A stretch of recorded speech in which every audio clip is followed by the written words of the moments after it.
Rifugio di Vittorio Veneto è una delle tante sedi di comunità per persone adulte con delle disabilità di vario tipo che ci sono in Italia.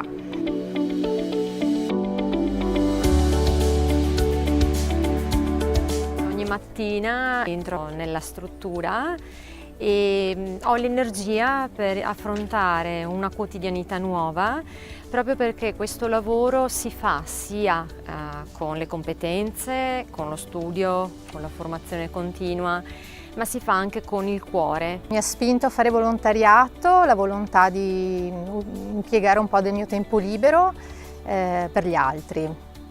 Tramite un amico sono arrivata al piccolo rifugio e mi sono innamorata delle persone che sono qua, del posto, delle attività, e quindi sono qui da circa 10-11 anni e mi spinge tutte le settimane a tornare qua perché queste persone sono diventate parte della mia famiglia.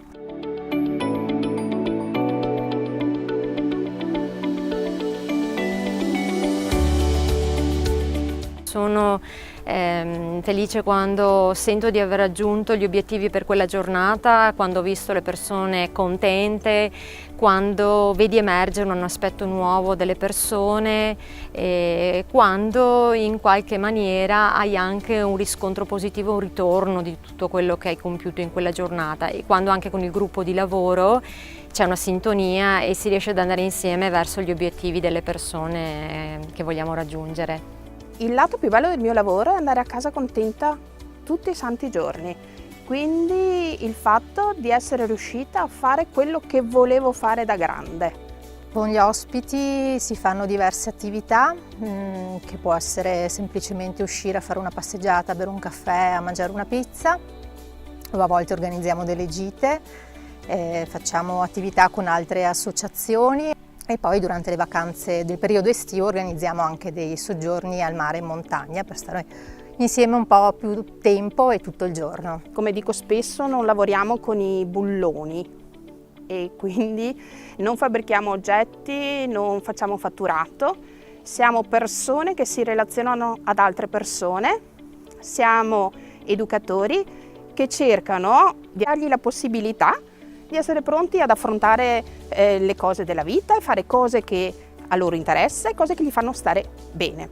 Dedico tutto il tempo che riesco, a volte è solo qualche ora alla settimana, ma se riesco vengo anche di più. E dipende poi dalle attività che organizziamo anche con gli altri volontari, ma cerchiamo comunque nel sabato e la domenica di essere presenti. Avere coraggio è quella spinta interiore che ti porta proprio ad agire e ad andare verso gli altri, proprio perché il nostro lavoro è fatto sia di strumenti, di formazione di mente, ma anche tanto di cuore.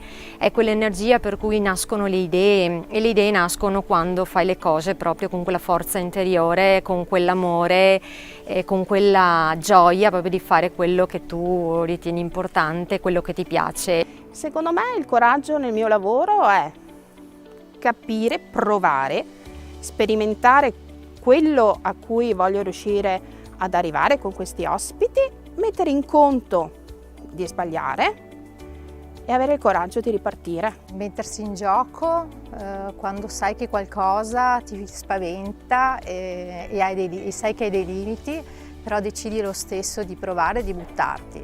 Io l'ho fatto qui col volontariato perché quando ho iniziato ero molto timida e non sapevo se ero in grado di fare volontariato, di stare vicino a queste persone nel modo giusto. Però mi sono fatta coraggio, mi sono buttata e dopo 5 secondi che ero qua ho capito che mi avrebbe regalato un'esperienza meravigliosa e dopo 10 anni ripeto che è ancora così. Ogni volta che vengo qua per me è un'esperienza meravigliosa.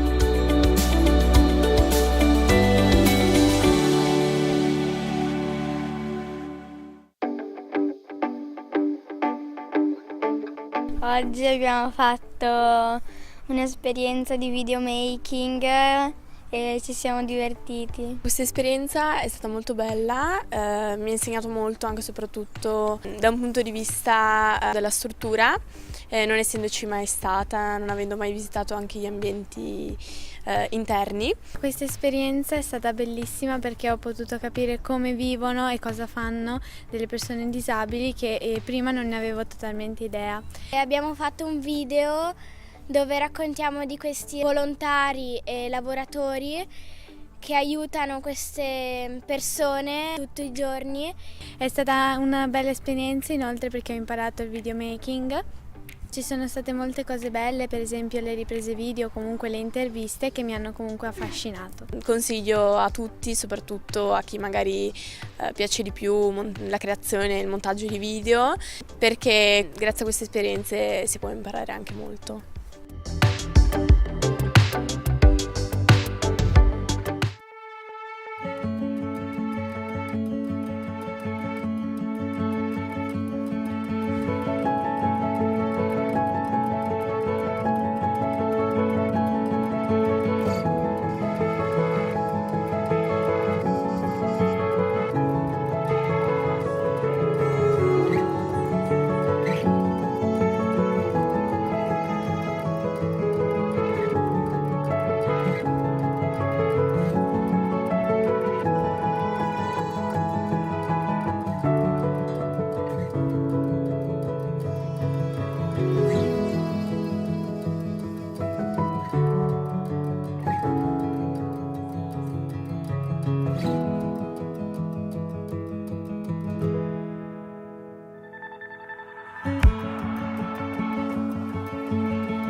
Buon pomeriggio a tutti, bentornati a Educhiamoci, giornate per l'educazione organizzate dal Comune di Vittorio Veneto, assessorato alle politiche scolastiche in collaborazione con IM Servizi.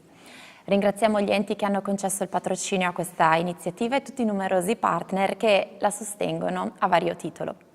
Prima di vedere questa diretta avete potuto vedere il laboratorio, una delle tante esperienze laboratoriali che sono state condotte nelle scorse settimane. In particolare l'esperienza che abbiamo visto è quella presso il piccolo rifugio di Vittorio Veneto, con studenti che spontaneamente si sono iscritti per potervi partecipare, studenti delle classi della scuola secondaria di primo grado. Anche questo pomeriggio siamo in diretta dalla scuola secondaria Lorenzo da Ponte di Vittorio Veneto e stiamo trasmettendo sulla pagina Facebook di Educhiamoci e sul canale YouTube del Comune di Vittorio Veneto. Salutiamo il pubblico che ci sta seguendo e vi invitiamo come sempre a condividere sui vostri canali le nostre dirette, ringraziandovi per il supporto che ci avete dato in tutti questi giorni. Il titolo della terza edizione di Educhiamoci è Ci vuole coraggio. La parola coraggio, che evoca immediatamente la possibilità di superare le nostre paure, contiene al suo interno la parola cuore, che abbiamo capito essere estremamente importante in educazione. Abbiamo deciso di affrontare questo tema da varie angolazioni per poterci proprio ripensare nella relazione educativa con bambini, bambine, ragazze e ragazze di cui a vario titolo ci prendiamo cura, sia come genitori che come educatori ed insegnanti. Vi ricordiamo che tutto il programma della manifestazione è presente sul sito www.educhiamocivittorioveneto.it e passiamo subito a presentare l'incontro di questo pomeriggio dal titolo Educare o insegnare, che sarà condotto dal professor Giuseppe Nicolodi, che è collegato con noi e che ringraziamo per la sua partecipazione a Educhiamoci. Grazie professore. Grazie a voi.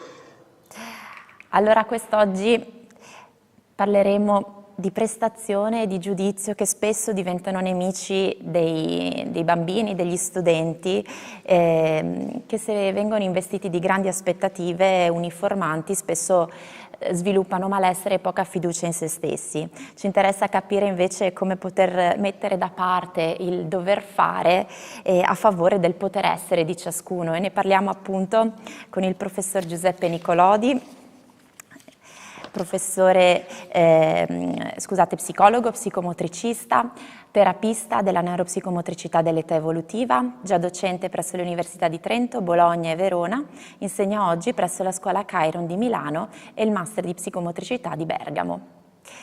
Prima di passarle la parola, professore, ricordo a chi ci sta seguendo che potrà porre delle domande che poi formuleremo al termine dell'intervento, commentando la diretta sui profili social oppure scrivendo un messaggio WhatsApp al numero che vedete in sovraimpressione.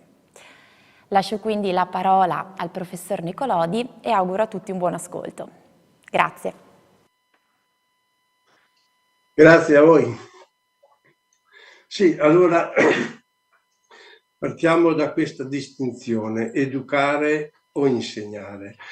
Ho scelto questa distinzione perché il mio intervento riguarda in modo prevalente ai bambini piccoli, quindi siamo nella fascia 0-6 o poco più.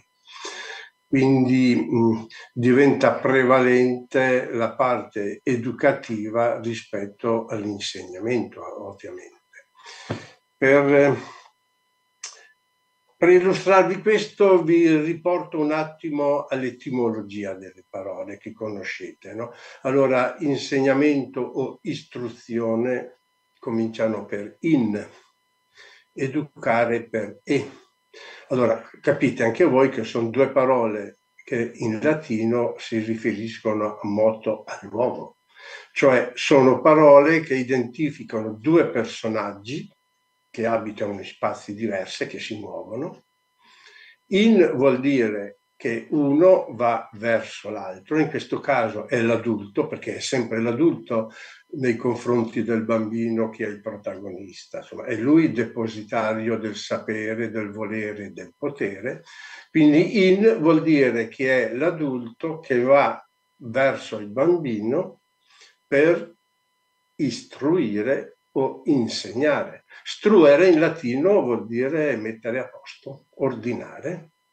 Il contrario è destruere, distruggere. Quindi l'adulto decide per sua scelta, perché è lui l'adulto, che va a casa del bambino e la mette a posto. Cioè questo è struere, istruzione. da cui deriva struttura, deriva tutto quello che noi intendiamo per mettere a posto, dare ordine mentale soprattutto in questo caso alle cose.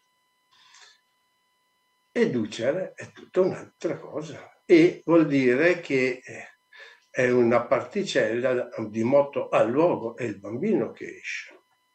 Però come può il bambino uscire da solo? È sempre l'adulto protagonista.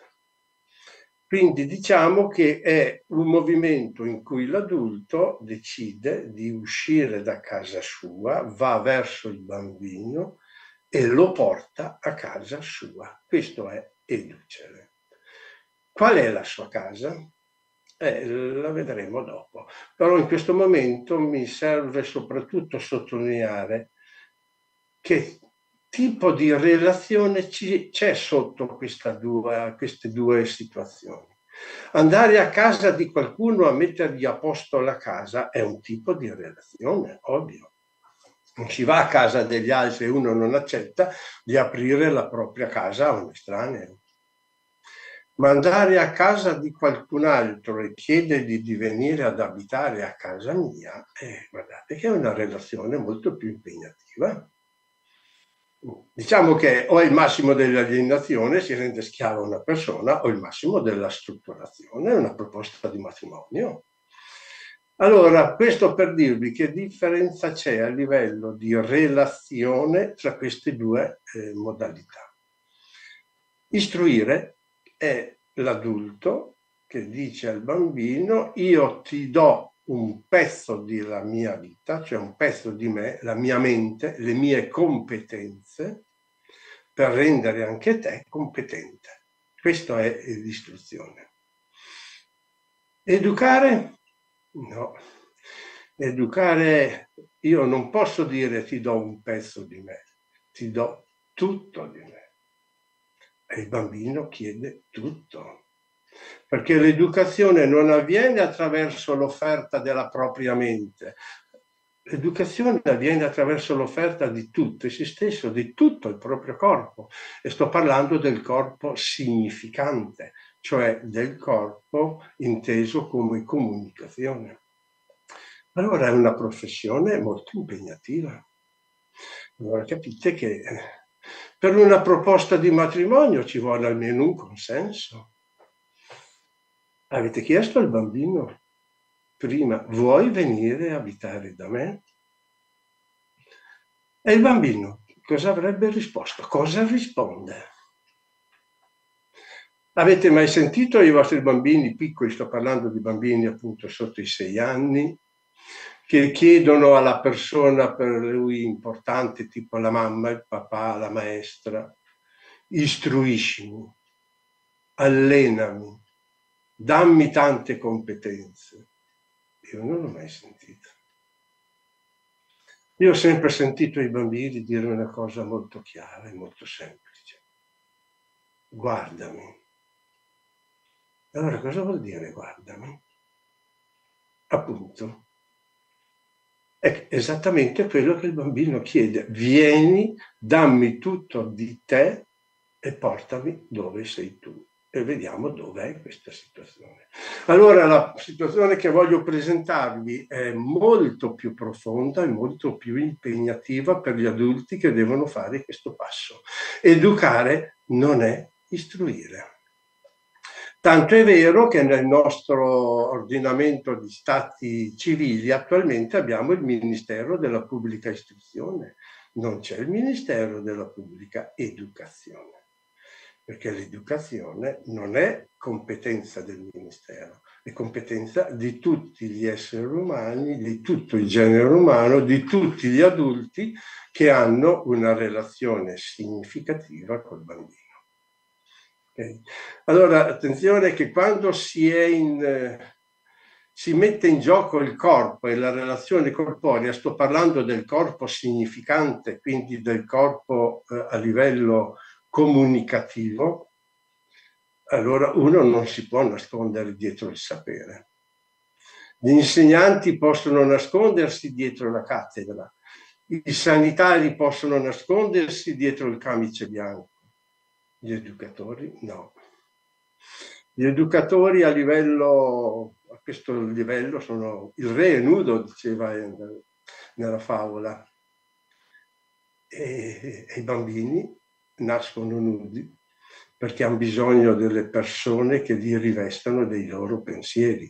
È per questo che vi parlo di come deve essere. Oggi io vi incentro la mia relazione su come il bambino si aspetta che sia quell'adulto così importante per lui, che va a prenderlo e lo porta nella sua casa. Quindi se insegnare è dare competenze, educare è costituire l'io competente, cioè far nascere l'io su cui poi funzioneranno le competenze. È una cosa molto più profonda e molto più importante. Ricordate la famosa storia del gatto e la gabbianella di Sepúlveda? A un certo punto, cioè alla fine, il gatto gli ha detto: cara gabbianella, per volare non basta avere le ali, ci vuole anche il coraggio. Ecco, l'istruzione, le competenze biologiche che la natura dà al bambino man mano che matura, gli dà le ali. Ma il coraggio di usare le ali, questo glielo diamo noi in questo incontro educativo con il bambino. Ecco perché vi parlo di come dovrebbe essere questo incontro. Okay. Allora, per facilitarvi un po' rendere semplice una cosa che sembra così complicata, vi propongo uno schema. Ecco, se puoi mettere, eccolo qua, lo schema dello specchio, che può riassumere a livello visivo come avviene l'atto educativo. Allora vedete che la B è il bambino, A è l'adulto. Vi ho messo colori diversi per indicarvi i vari passaggi. Allora, il bambino naturalmente si muove, ha dei desideri, dei pensieri, fa delle azioni, sono le linee blu, e le fa naturalmente in base a quali sono le sue motivazioni profonde. Quando un bambino gioca perché è interessato ad alcuni giochi, ad esprimere alcune cose che lui sta vivendo. Però da un punto di vista educativo non basta che il bambino faccia delle cose. Bisogna vedere che queste cose passino attraverso qualcuno, e che è quell'adulto. Cioè in un discorso comunicativo, vi dicevo, di corpo significante, perché ci sia comunicazione deve esserci un emittente, un destinatario e un codice. Se un bambino piccolo sta male e piange e nessuno lo ascolta, non è comunicazione, resta lì, non porta da nessuna parte. Bisogna che questo suo pianto, questo suo richiamo sia accolto da un adulto, ed è l'adulto che gli dà un significato. Quindi è la parte rossa, l'adulto che accoglie, quindi è lo specchio che accoglie.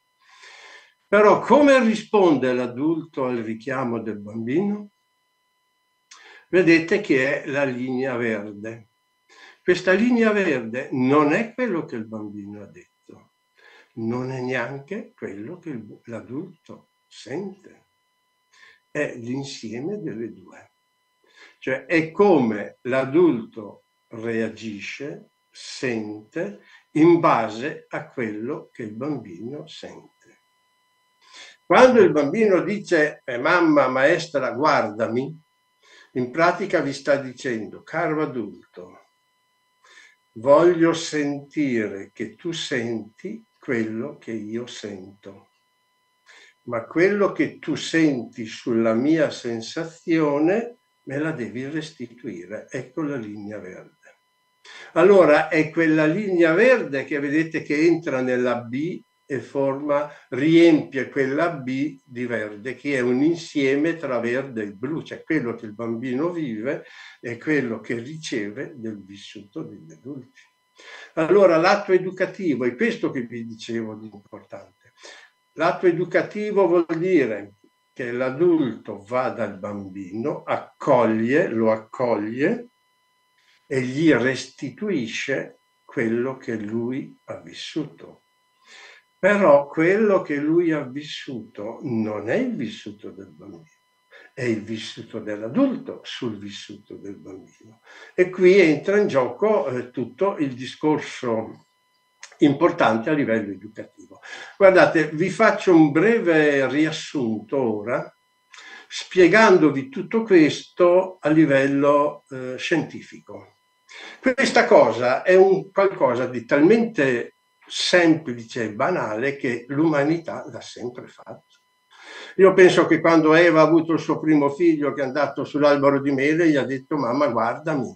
E Eva ha risposto esattamente come rispondiamo noi di fronte al bambino che chiede guardami. Però ora noi sappiamo che quando una cosa la sanno tutti ma non la sanno gli scienziati, non è scienza. Quando la sa anche lo scienziato diventa scienza. E allora può diventare tecnica e può diventare professionalità educativa. E oggi questo la possiamo vedere. Allora, vi faccio un piccolo esempio e dopo ve lo spiego a livello scientifico per vedere tutto quello che c'è dentro e cosa ne possiamo ricavare. L'esempio è la cosa più banale che ognuno di voi che ha a che fare con bambini piccoli si è trovato nella sua vita. Mi penso che tutti i genitori, tutti i maestri, le educatrici di bambini si sono trovati. Immaginate un bambino, attorno ai 3 anni e mezzo, che gioca a casa, gioca in cortile, gioca in sezione e a un certo punto cade per terra. Cosa fa? Beh, come tutti i bambini si mette a piangere. Perché piange? Boh, ognuno può dare un'interpretazione, si è fatto male, ha vergogna, è confuso, vabbè, tutto questo. Però adesso mettete l'attenzione, voi adulti, cosa avete fatto e cosa fate? Ecco, adesso vi spiego in termini scientifici, in termini neurologici, quello che voi avete fatto. Mi rimette un attimo lo schema dello specchio. Ecco, vedete, il bambino ha quella linea blu e a un certo punto cade. Voi siete l'adulto di qua dello specchio, date una rapida occhiata e in pochi secondi i vostri neuroni specchio incrociano i neuroni specchio del bambino, guardate in faccia in genere. Cosa capite? I nostri neuroni specchio, capite che i neuroni specchio servono esattamente per capire cosa l'altro sta vivendo. Quindi sono in grado di capire il vissuto del bambino e capisce che il bambino sta soffrendo. Non sapete se si è fatto male fisico, male emotivo, vergogna, confusione, comunque sta male. Di fronte allo star male del bambino, voi siete in grado a livello emotivo di cogliere questo star male. Però questo non basta, perché se voi cogliete l'emozione di uno e quell'emozione vi invade, se vuoi che il bambino piange e vi mettete a piangere anche voi, difficilmente consolate il bambino. Allora cosa succede nella vostra mente senza che voi lo sappiate, perché è una cosa immediata, inconscia, involontaria, perché il nostro sistema neurologico funziona così. Automaticamente voi vi siete accorti che il bambino non si è fatto granché male, quindi dal punto di vista fisico non c'è granché da temere. Quindi automaticamente il vostro nervo vago, non so, questa è la teoria polivagale di Porges che l'ha spiegato, il nervo vago, che è il vago ventrale, che è il vago che noi abbiamo qui nello sterno, che innerva soprattutto tutti i muscoli della faccia e i muscoli delle corde vocali e soprattutto anche i muscoli e gli organi interni, scopre che non essendoci pericolo, perché non è successo niente di male, il vostro cuore, i vostri visceri, i vostri polmoni sono tranquilli, tutto a posto, però vengono innervati tutti i muscoli della faccia e noi abbiamo la faccia molto espressiva. Siamo tra gli animali quelli che hanno molti più muscoli sul volto. In effetti tutte le emozioni noi le abbiamo sul volto. E abbiamo le corde vocali per esprimere non quello che pensiamo, ma per esprimere il linguaggio corporeo, la parte corporea del linguaggio, cioè l'intonazione, il tono di voce, l'espressione, tutta la parte corporea. Allora, immaginate in un attimo voi cosa fate col bambino. I vostri neuroni specchio hanno detto poverino sta soffrendo, colgo l'emozione e andate lì e dite povero mio bambino che è caduto. Quindi gli restituite che la sua emozione è stata accolta. Però com'è il vostro tono di voce? Com'è la vostra faccia? E guardate che un bambino che cade, la prima cosa che fa è guardare in faccia all'adulto per sapere se deve piangere o no, perché è lì che sta cercando risposte. Voi gli mostrate il vostro volto e mentre gli dite povero bambino che si è fatto male, linguaggio semantico, il linguaggio semiotico del corpo è tranquillo, la faccia vostra è rilassata, sorridente, prendete il braccio al bambino, un bacino, un bicchiere d'acqua e risolve tutti i problemi. Allora, quello che voi avete restituito, la linea verde, non è l'emozione del bambino, è l'emozione passata attraverso la vostra emozione, passata attraverso il vostro cervello e gli restituite quello che gli scienziati chiamano una reazione mentalizzata.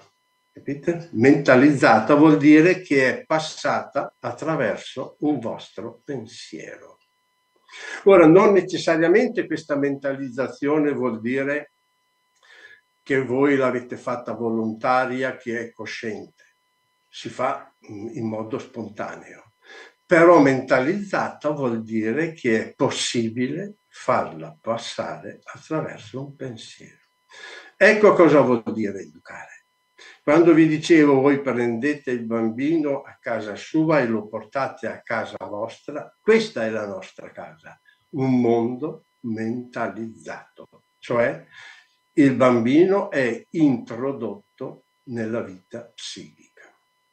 Ecco in cosa consiste educare. Educare vuol dire accogliere il bambino dove è, a casa sua, lo portiamo a casa nostra, che è la casa della vita psichica. E questo lo facciamo attraverso la restituzione, il verde, che forma l'io del bambino, cioè un io psichico. Capite che è una situazione enormemente importante. Questo è il campo educativo. Ok, allora quello che volevo insistere è che ogni atto educativo consiste nell'essere in sintonia con il vissuto del bambino, però essere anche padroni della nostra emozione e del nostro pensiero di adulti, saper bene adattare il nostro pensiero di adulti per restituirlo al bambino in modo giusto. Allora, per quanto riguarda gli aspetti di vita normale, per fare questo è sufficiente la natura. La natura ha già predisposto tutto questo. Come diceva Winnicott, per fare le mamme è sufficiente essere abbastanza sane, sufficientemente buone, lui diceva, dai. Abbastanza sane vuol dire che se una persona è normale è in grado normalmente di fare tutti questi meccanismi, non c'è bisogno degli scienziati. In effetti, da che il mondo esiste, è sempre esistito. Però adesso che l'educazione è diventata una professione, i servizi educativi sono garantiti per tutti i bambini. Tutti i bambini vanno alla scuola dell'infanzia, 1/3 di bambini da noi vanno all'asilo nido o strutture del nido. Il campo educativo si è molto allargato. E oggi tutte le persone con compiti educativi hanno una professionalità, a tutti è richiesto una laurea, quindi è richiesto una certa competenza. Allora io vorrei mi rimette un attimo lo specchio, perché allora a questo punto ne parlo adesso per gli educatori e per gli insegnanti, cioè per chi professionalmente fa questo mestiere. Se voi vedete lo specchio rosso, è lì fermo. Se il bambino proietta sullo specchio in modo normale, è sufficiente tenere lo specchio normale e vedete che per le leggi della rifrazione il verde arriva direttamente dentro il bambino. Ma ammettiamo che il bambino abbia qualche problema, che abbia qualche piccola situazione da sistemare, che tutto non sia perfetto e che normalmente, come succede in tutti gli aspetti educativi, qualche bambino abbia qualche particolarità e quindi il suo modo di giocare, il suo modo di porsi non sia come tutti si aspettano dei bambini ideali. Quindi se quella linea blu arriva sullo specchio in modo deformato, se voi tenete lo specchio normale, per le leggi della rifrazione, la vostra linea verde va fuori del bambino. Quindi sarebbe necessario che per competenza professionale delle educatrici e dei maestre, quindi di tutte le figure educative, quello specchio non sia un qualcosa da lasciare lì fermo, ma sia mobile, in modo che voi lo possiate manovrare ad arte per riflettere sempre, in ogni caso, il verde dentro il bambino. Ed è quello che io predico da tanto tempo per quanto riguarda le varie forme del disagio educativo. Se un bambino ha una forma di disagio, se io quel disagio lo ricevo in modo normale, non faccio che perpetuare il disagio. È quello che in altri casi io ho chiamato la tecnica del depuratore. Se il depuratore riceve acqua sporca e la rimanda sporca, non fa il suo dovere. Per fare il suo dovere deve essere in grado di ricevere tutta l'acqua sporca, ma rimandarla pulita. Quindi in questo caso, perché voi possiate far bene il vostro lavoro, ora che l'hanno scoperto anche gli scienziati, può diventare tecnica e scienza. Quindi quella linea verde deve essere manovrata ad arte perché voi possiate rimandare al bambino il verde di cui lui ha bisogno, anche se lui avesse qualche problema di sviluppo, anche qualche problema che riguarda la sua vita passata. E voi sapete che nei 0-6 ci sono bambini che adesso, al giorno d'oggi, presentano varie forme di disagio. Quindi questo schema vi dà la possibilità, attraverso la mentalizzazione, di far passare quello che il bambino fa attraverso la vostra mente.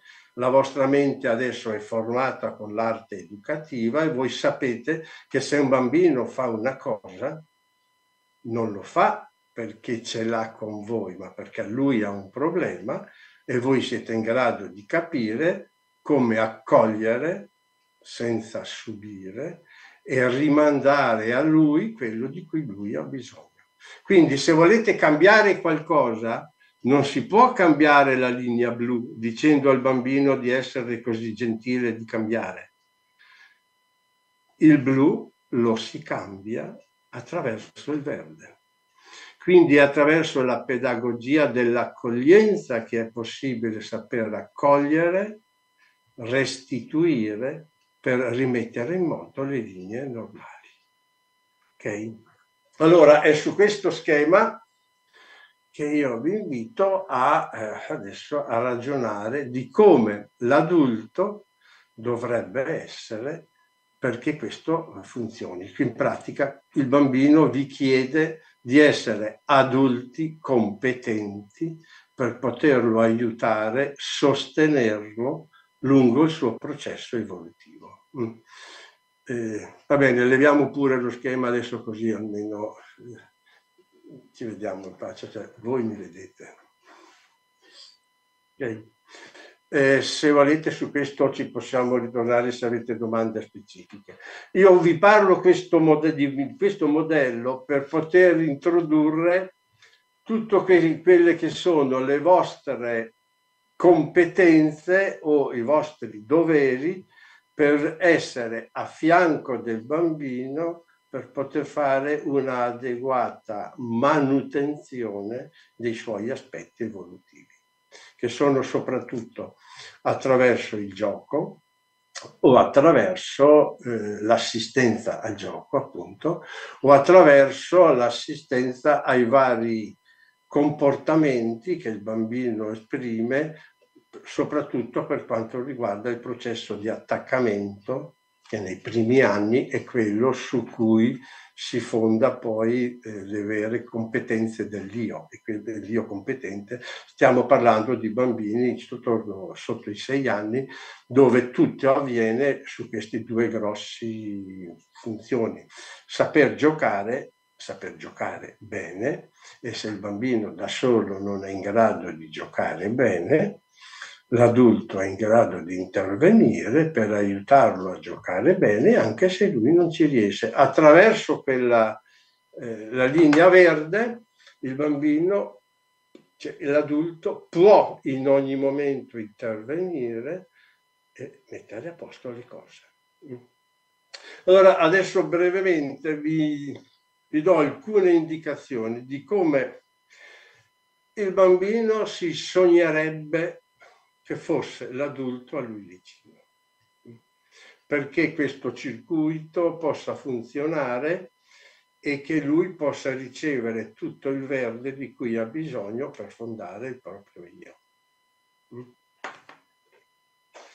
Per riassumervi, vi cito in grosso modo 4 aggettivi che dovrebbe caratterizzare ogni adulto vicino al bambino. Il primo aggettivo è l'adulto alleato. Vi dicevo prima che il bambino, quando vi dice guardami, tradotto voleva dire voglio sentire che tu senti quello che io sento. Quindi capace di ricevere il mondo interno, alleato del mondo interno. Certo che se il bambino piange e l'adulto spaventato del pianto gli dice non piangere perché sennò mi fai male, capite che questo non è molto consolante. È come se un medico, quando voi andate dal medico per dirgli sto male, vi dicesse scusa, non ammalarti quando io non ho tempo, oppure ammalati solo ai seguenti orari, o cerca di stare sano, che da sano stai meglio, e poi magari lamentarsi anche che non lo ascoltate. Quindi non si può dire al bambino di essere come noi vorremmo che lui fosse per non metterci in difficoltà. Non è questa l'alleanza. D'altra parte, la natura perché ha previsto i neuroni specchio che siano in contatto col mondo interno? Se l'ha previsto, una ragione c'è. Okay. Allora, voi provate a immaginare, perché abbiamo sempre fatto così. Adesso che l'hanno scoperto gli scienziati, possiamo dire che è anche tecnica, ed è un po' la tecnica dei psicologi. Quando una persona vive, non so, una situazione negativa, un trauma o uno stress, o anche semplicemente una cosa normale come può essere un lutto, cioè, ma un qualcosa che fa soffrire. Se voi siete appunto in presenza di un trauma, di uno stress o di una situazione negativa, il vostro corpo normalmente produce cortisolo, cioè è l'ormone dello stress. Però, se voi siete in grado di parlare con qualcuno del vostro trauma, del vostro dolore, del vostro disagio, e sentite che quella persona è in grado di accogliervi e di capire, mentre parlate di disagio e del trauma, il vostro corpo produce endorfine. Guardate, questo è i misteri della natura, per fortuna. Quindi vuol dire che se noi siamo in grado di ricevere comprensione, ricevere capacità di empatia da qualcuno, anche se parliamo di cose negative, noi stiamo bene. Allora questo è il modo migliore per aiutare le persone e in effetti questo diventa spesso le tecniche psicologiche. Però i bambini è la stessa cosa che stanno chiedendo agli adulti. Non ti chiedo di insegnarmi, ci penseremo dopo sull'insegnamento. Ora ti chiedo di essere accanto a me totale. Quindi l'alleanza è alleanza del mondo interno. Secondo aggettivo, il bambino chiede agli adulti di essere sicuri, affidabili, solidi. Insomma, se uno deve fidarsi di qualcuno che lo deve proteggere, si spera che questo sia una figura sicura. E non può essere l'adulto che dubita e dire, insomma, quante volte ho sentito dei genitori dire che il bambino non vuole andare a scuola. Ma da quando in qua è una scelta del bambino? Se un bambino vi dicesse mamma non voglio andare a scuola, voi cosa rispondete? No, guarda che devi andarci perché io devo andare a lavorare, ma cosa volete che mi importi il bambino del vostro orario di lavoro? Ora, è chiaro che se voi dite, se il bambino vi dice non voglio andare a scuola, vi fa male, perché vi sta dicendo che lui sta soffrendo. Ma di fronte alla sua sofferenza voi la mettete nella vostra mente, la elaborate e mandate il verde, cioè mandate la vostra sicurezza. Il bambino vi sta dicendo, cara mamma, io non ho niente contro la scuola, anzi, su questo aspettate. È chiaro che se un bambino vi dice non voglio andare a scuola, voi dovete essere sicuri che a scuola non è picchiato, che la maestra non lo picchia, che i bambini, gli altri non lo picchiano. Insomma, dovete difendere vostro figlio, questa è la prima cosa. Ma se voi sapete che la maestra vi ha detto che quando è lì, dopo 10 minuti che ha pianto, lui è felice e contento, vuol dire che il problema non è la scuola. E il problema è, cara mamma, ho paura a lasciarti, perché se ti lascio mi viene il dubbio, ma il legame è sicuro o traballa? Allora, se voi avete capito che il bambino vi sta chiedendo dimmi che il legame è sicuro, non rispondete lì. Io ho chiesto una volta a una mamma, gli ho detto ma risponda di lei, è sicura? Sì, allora glielo dica. E la mamma gli ha risposto, dopo mi ha detto che con un bel sorriso gli ha detto io sì, sono contenta che tu vai a scuola. E il bambino diceva io no, e la mamma sì, io sono contenta che tu vai a scuola perché la maestra mi piace, perché so che hai tanti compagni, so che ti stai bene, so che fai tante belle cose, sono proprio contenta che tu vai a scuola. E stasera, dopo mi racconti, vengo a prenderti pomeriggio, eccetera, eccetera. Guardate che in una settimana il problema si è risolto. Il problema è quello di rimandare al bambino che voi siete sicuri, che voi siete affidabili e non che ogni suo dubbio vi mette in dubbio. Perché se ogni volta che il bambino ha un dubbio mette in dubbio anche voi, scusate, ma insomma... D'altra parte, quando vostro figlio l'avete mandato a dormire da solo la prima volta, non è che gli avete detto guarda caro che abbiamo fatto un'assemblea di famiglia e abbiamo deciso in nome della nostra privacy di buttarti via dalla stanza. Insomma, gli avete regalato un bell'orsetto e lui con il suo orsetto va a dormire da solo. Ma cos'è quell'orsetto? Un pezzo di mamma che si tiene al braccio, cioè avete creato una mamma psichica. Questa è l'introduzione nel mondo psichico. E se il legame diventa non fisico, ma diventa wireless, cioè distinto, distante fisicamente, ma presente, il bambino può salutare, andare felice perché il legame è sicuro. Allora, quello che è il vostro compito è creare la sicurezza interna, e per dare sicurezza interna si dà la propria sicurezza, non si chiede che sia il bambino a rassicurare voi. Allora, i bambini, per far bene i bambini, hanno bisogno di adulti capaci di fare gli adulti. È loro che devono dare ai bambini tutte le sicurezze.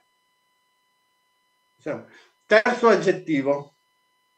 Deve essere degli adulti con una relazione prevedibile, organizzata e quindi organizzante.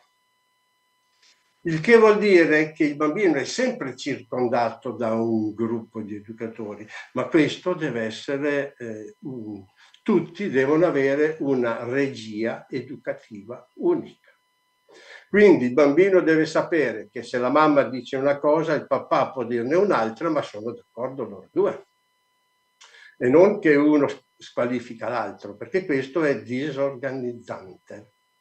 Guardate, avrete notato che vostro figlio già a 2 anni e mezzo, 3 anni, ha un comportamento con la mamma, uno col papà, uno con la nonna, uno con la babysitter e uno con la maestra. Bon, questa è organizzazione. Vuol dire che il bambino è in grado di capire cosa fa l'altro e quindi lui è in grado di adeguare il proprio comportamento all'altro. Questa è la sicurezza dei nostri rapporti. Non essere granitici con tutti, ma essere capaci di adattarsi alle varie situazioni.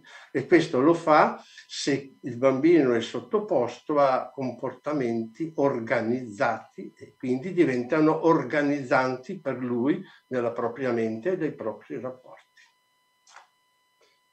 Infine, l'ultima cosa che il bambino ha bisogno è che vengano riconosciute le sue competenze man mano che crescono. Attenzione, non le competenze misurate sulle competenze. Il bambino che a 2 anni fa il primo salto dal tavolo al materasso e dice: maestra guardami, mamma guardami, spero che nessuno vada col metro a misurare i centimetri e a dirgli: sì caro, puoi fare di più. Non ha senso. Tutti gli diranno che forte che sei, perché non si guarda il prodotto, si guarda il processo. Se voi immaginate che andate in montagna, allora, una famigliola che va in montagna, il papà, la mamma, il bambino e il fratellino un po' più grande. Il bambino piccolo, in genere il papà se lo mette sulle spalle e si camminano. Quando arrivano, non so, al rifugio, arriva, non so, a 20 metri dal rifugio, il bambino vuole fare una corsa, il piccolo, anch'io, scende, fa una corsa e arriva primo e dirà ai genitori: sono arrivato primo. Allora, quale mamma e quale papà gli diranno: guarda che ti abbiamo portato? Ma su, questo lo dirà il fratellino che ha dovuto camminare, ma non lui. E tutti gli diranno: che forte che sei. Ora, lui sa benissimo che non è vero, ma questa è una linea verde estremamente efficace. E il bambino vive i regali psichici enormemente preziosi e sa ricevere i regali molto bene. È questo che fonda l'io. Allora, quando i bambini vi porta a casa pacchi di disegni, di lavoretti dalla scuola dell'infanzia, immagino che nessuno dirà che schifo, che brutti. Sono grandi, perché ha bisogno che tutte le sue competenze motorie, linguistiche, grafiche, artistiche, gli sia riconosciuto come competenze dell'io. Allora, questo è il compito dell'adulto. Se voi gli date questi 4 aggettivi, quindi amico, alleato del suo mondo interno, e che voi siete in grado di accogliere il suo mondo interno senza andare in difficoltà sul vostro e sapete gestire bene il vostro mondo interno rispetto al suo e dargli la risposta giusta. Voi siete sicuri, affidabili e non avete dubbi sui dubbi del bambino. Prevedibile, organizzati e organizzanti quindi la sua vita psichica e riconosciute le sue competenze, ecco che allora voi costituite quello specchio magico in grado di accogliere, accompagnare, restituire, e questo sarà il fondamento di un io forte. Questo è l'io competente che si forma nel processo educativo. Su queste competenze dell'io, ecco che poi arriveranno le varie maestre che metteranno le istruzioni. Questo è il coraggio. Se poi la natura e l'istruzione crea le ali, tranquilli che il bambino saprà volare. Grazie infinite professore, penso che per chi lavora nello 06 a vario titolo, insomma, sia stato davvero prezioso ascoltare le sue parole. E naturalmente sono arrivate tantissime domande che magari proviamo a vedere se a qualcuna riusciamo a dare risposta. Allora, a proposito della reazione mentalizzata, qualcuno scrive è un po' più difficile con la rabbia rispetto a quando magari c'è il pianto conseguente, insomma, alla caduta, come lei aveva riportato nell'esempio. Come si fa quando un bambino invece è molto arrabbiato? Quando è molto arrabbiato, voi gli dite: ho capito che sei tanto arrabbiato. Quando sei arrabbiato, anche perché non è la rabbia in sé che vi fa problema, è quando lui in base alla rabbia comincia a picchiare, a urlare, a agire, eccetera. Allora voi gli dite, ma dipende molto dall'età questo, Quando sei troppo arrabbiato, le tue mani, i tuoi piedi e la tua voce non ti risponde più, non sei più in grado di giocare e quindi ti fa male. Allora, ma questo non glielo dite quando è arrabbiato, perché in quel momento non serve a niente, la mente è fuori controllo. Se un bambino è spesso arrabbiato, allora quando è calmo gli dovete spiegare: ogni tanto ti capita che quando fai una cosa, quando qualcuno ti dice di no, quando il gioco non sei il primo a riuscire, quando qualcuno ti dice qualche parola, tu ti arrabbi. La rabbia ti fa perdere il controllo delle mani, dei piedi e della voce. Allora, se tu mi dai il permesso, io vengo ad aiutarti. Allora vieni con me, ci sediamo qui, non è un castigo, non è l'angolo time out o la sedia del pensiero dove devi pensare quanti guai che fai, no, è solo un posto dove andiamo a recuperare le mani. Ti faccio io, guarda, ci mettiamo qui una crema, metti la crema sulle mani, ti faccio io 2 massaggi alle gambe, 2 massaggi alle mani, 2 massaggi alla faccia, recuperiamo le mani, i piedi, eccetera, e dopo ritorni a giocare. Ma lui deve impararsi a prendersi cura di sé e non a andare ancora più in guaio. Però questo... abbiate pazienza, bisognerà farlo quando il bambino è in grado di ricevere il linguaggio, quindi grosso modo dai 3 anni su. Certo. Quando io ho spiegato questo a una mamma, gli avevo detto: guarda, vai nella tua camera, sul tuo letto, ti preparo una scatolina con dentro un fazzoletto con il mio profumo. Tu quando perdi i pezzi del corpo vai in camera tua, ti prendi il fazzoletto, te lo passi sulle mani e i piedi, che è il fazzoletto magico, e con questo tu ti prendi cura di te. Quando ti è passata ritorni e io siamo ben contenti di riprendere il gioco. Quindi perdere i pezzi non è un problema, il problema è non essere capaci di recuperarli. Allora, se voi cominciate prima, verso i 3 anni, probabilmente a 6-7 anni è in grado di farselo da solo. Però la rabbia, il problema principale è che la rabbia è la cosa che fa più paura agli adulti. E quando sono gli adulti che vanno in crisi, come può un bambino in crisi, essere consolato da un adulto in crisi. Certo. Allora, comunque sono cose che se volete andarvela a vedere, posso darvi la bibliografia dove trovarli, perché non abbiamo tempo di andare molto, molto, molto fondo. Sì, il non tempo... so se voi ce l'avete o se no dico dove trovarle tutto questo. Allora, noi non abbiamo la bibliografia, però insomma se vuole darci poi qualche consiglio da suggerire a chi sta seguendo, ben volentieri. Intanto Guardate, magari... se sono questi problemi specifici delle varie forme di disagio dei bambini, lo trovate sul libro Il disagio educativo al nido e alla scuola dell'infanzia, Angeli Editore, e poi sulla risposta della scuola al disagio educativo, che è della Erickson. Grazie. Uno vi spiega cosa sono questi, perché i bambini hanno questi comportamenti, e l'altra è cosa voi potete fare nei contesti scolastico, nido e scuola dell'infanzia.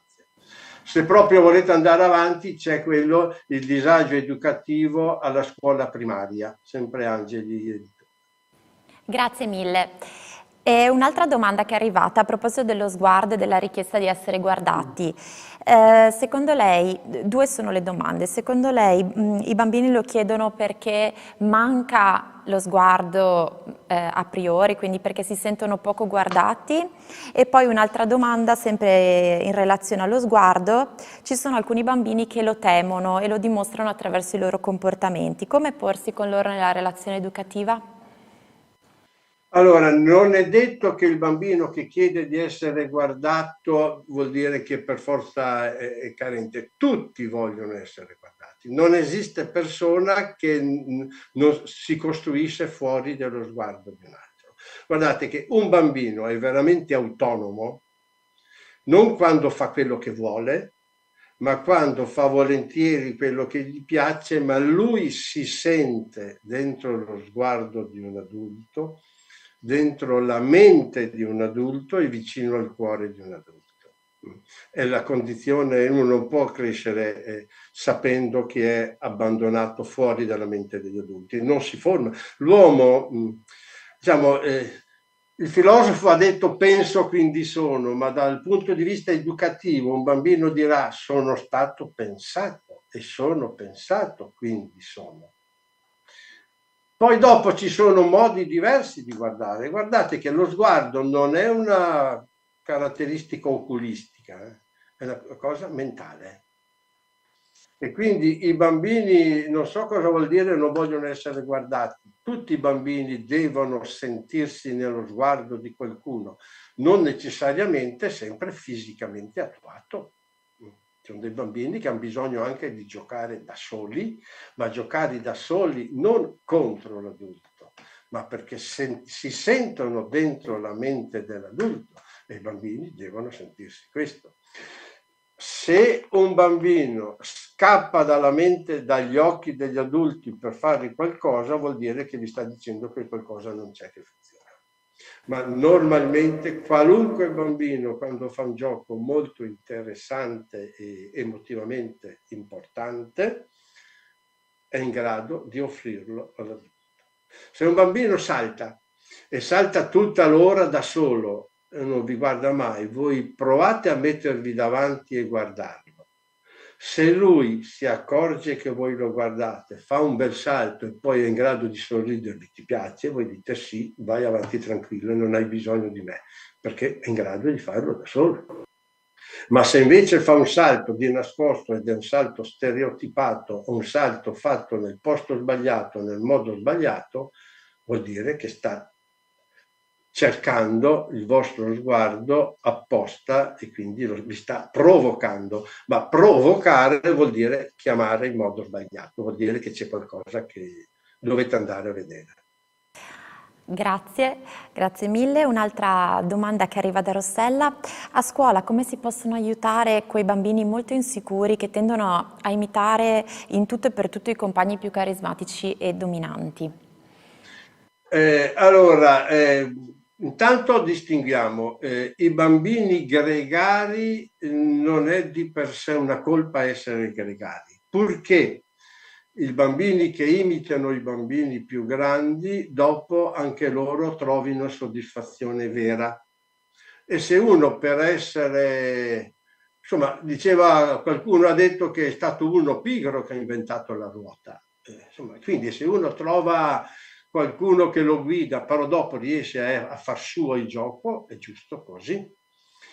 Se invece voi vedete che non sono gregari, ma sono dei bambini un po' vuoti e che quello che fanno è un'imitazione senza consenso, cioè non forma l'io, lo vedete, sono un po' apolidi o quei bambini adesivi, io li chiamo un po' adesivi, che si aggrappano agli altri ma non è nulla di proprio. Allora se voi siete a scuola e il bambino vi manda il messaggio: cara maestra, ho bisogno di te. E allora voi andate, voi gli date un pensiero e voi sapete come si danno i pensieri ai bambini, che faccia un gioco guidato da voi o indicato da voi e voi sapete che quel gioco allora diventerà fruttuoso. Quindi sta a voi capire se metterlo sul treno giusto dei compagni e che diventi qualcosa di produttivo per lui. Cioè, se uno non vuole andare a piedi, vuole prendere il treno, è giusto che prenda però il treno giusto. Se uno va alla stazione e prende il primo treno senza sapere dove andare, è meglio che ci andiate voi maestre a organizzarlo. E voi allora avete il potere di dare un pensiero che diventi quella linea verde che fa nascere i suoi pensieri. Guardate che educare non vuol dire dare pensieri perché l'altro pensi quello che pensate voi, questo è l'istruzione. Educare vuol dire regalare pensieri dentro i quali i bambini producano i loro pensieri, non i vostri. E quindi se voi date bene il verde, quel verde cambierà quelle linee blu e quando quelle saranno buone il bambino farà le cose sue. Grazie. Ci sono ancora un paio di domande che le poniamo. Allora, una domanda più relativa così, alla gestione della classe. Quale sarebbe un rapporto numerico corretto per attuare queste azioni educative con i bambini in una scuola che impone gruppi classe numerosi? Com'è possibile? Oddio, ma questo non è un problema dei bambini. Non è mai stato i bambini a chiedere per favore dateci classi di 27-28. Questo è un problema sociale e questo è inutile. I bambini lo soffrono e basta, voi fate quello che potete. Questo è un problema della società, a volte diventa, vabbè, vorrei usare parole forti, ma a volte diventa una negligenza della società nei confronti dell'infanzia, perché è impossibile che i bambini messi a gruppi di 28, 29, 30 con una maestra possono avere l'assistenza di cui io vi parlo, la profondità educativa di cui vi parlo. Allora non è più educare, questo è semplicemente babysitteraggio di fare in modo che non si faccia male, che sopravvivano, ma non si può lavorare. Non si può lavorare senza corpo. Una maestra non può dare il corpo significante tutti in modo significativo a questi numeri.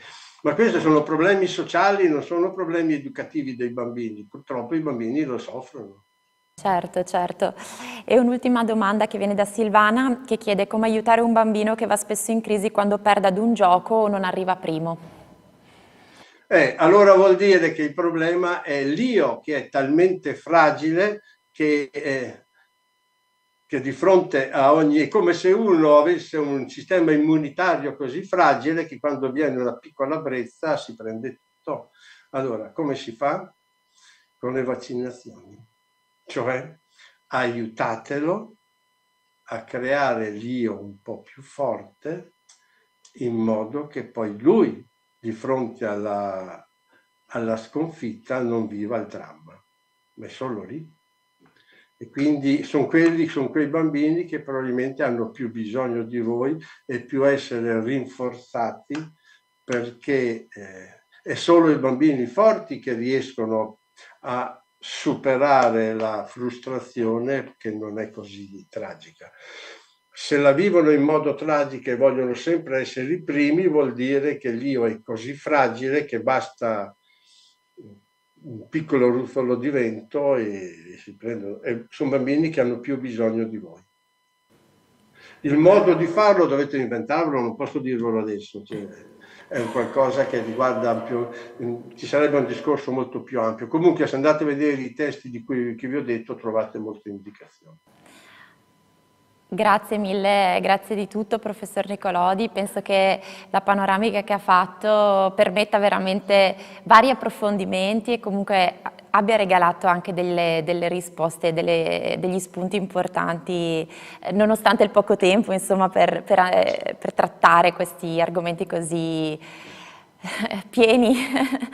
E comunque le persone che ci hanno seguito, che sono moltissime, sono più di 300, dai vari canali la stanno ringraziando, hanno scritto moltissimi commenti positivi, Assuntina scrive un grandissimo intervento, grazie di cuore, Elisa dice come docente dell'infanzia confermo che queste parole sono preziose e noi naturalmente ci uniamo a questi ringraziamenti e, insomma la ringraziamo ancora una volta per essere stato con noi a Educhiamoci.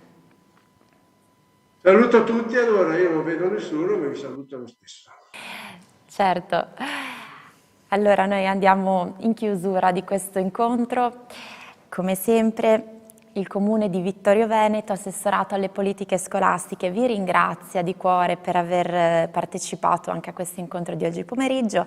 Vi invitiamo al prossimo appuntamento che è l'ultimo di questa settimana di Educhiamoci e in particolare vi aspettiamo alle 20:30 con Nicolò Govoni, Rossella Miccio e Monica Minardi in un intervento dal titolo Dal silenzio all'azione. Grazie a tutti e arrivederci, a presto.